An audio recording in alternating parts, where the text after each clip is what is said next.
Баршаңызға сәлем достар. Бүгінгі видеоблогта мен сіздерге өте керемет, іші деген өте жұмсақ болып шығатын, ешқандай да шикі болмай, әдемі пісетін осындай керемет пиццаның рецептісімен бөлісетін боламын. Ал сіздер менің арнама тіркеліп кетуді ұмытпаңыздар. Егер тіркелген болсаңыздар, сіздерге мен видео салғанда хабарлама баратын болады. Видеоны соңына дейін қараймыз.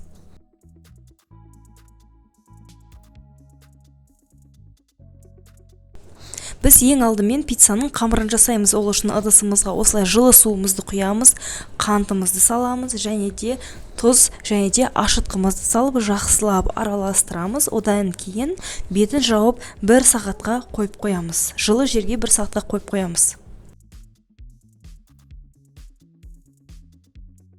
1 сағат өткеннен кейін осылай суымыздың түрі өзгеретін болады. Көпіршіп жаңағыдай осылай түрі өзгереді. Одан кейін оны жақсылап араластырып, үстіне сұйық майымызды құйып, ұнымызды салып жақсылап қамыр илейміз.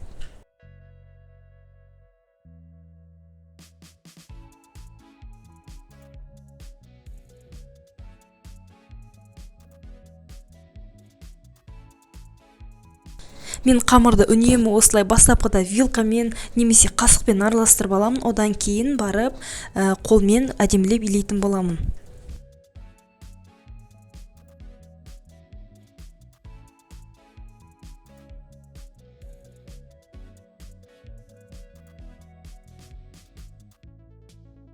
Мұнда қамырымыз өте жұмсақ әрі жабысқақ болып келеді. Сол үшін қолымызға шемішкенің майын жағып алған жөн. Сонда қатты жабыспайтын болады.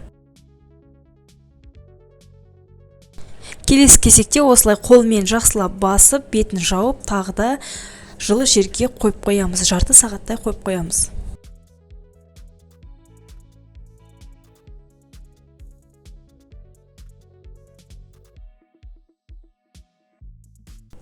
Жарты сағат өткеннен кейін осылай қамырымызды алып, оны 2 бөлікке бөлеміз. Бұл қамырмен 2 пицца жасауға болады. 2-ге бөліп, кәдімгідей домалақтап пиццаның формасын жасап аламыз.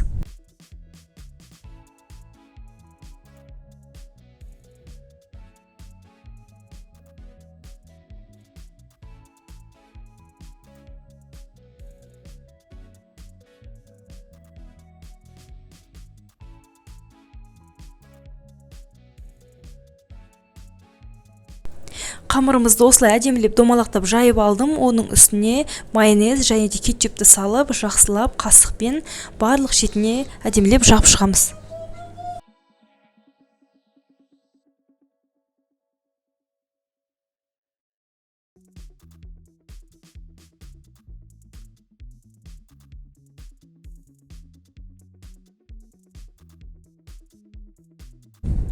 Қамырымыздың үстіне осылай әдемілеп жағып алғаннан кейін, одан кейін барып, үстіне туралған колбасаларымызды салып шығамыз.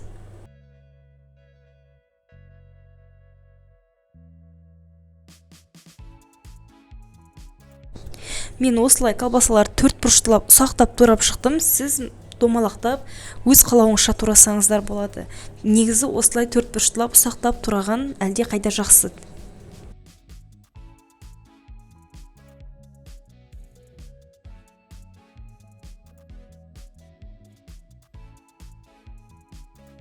Барлығын әдемілеп, барлық жерден жететіндей етіп жағып шықтым, салып шықтым. Келесі кезекте үстіне осылай әдемілеп туралған помидорларымызды салып шығамыз. Одан кейін қызып тұрған пеште қамырымыз қызарғанша пісіреміз.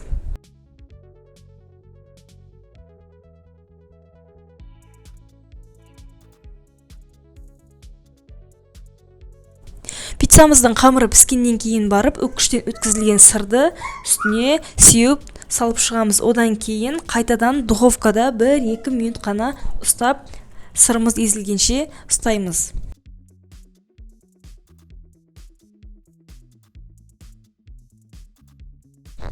Егер де үйлеріңізде дәл осындай пицца жасағыларыңыз келсе, дәл осы рецептпен жасап көріңіздер. Сіздерге ұнайтынына сенімдімін. Және де менің арнама тіркелуді ұмытпаңыздар. Егер де менің арнама тіркелген болсаңыздар, мен жаңадан видео салған кезде сіздерге хабарлама болып барып тұратын болады. Сол кезде менің видеоларымды сіз бірінші болып көре аласыздар.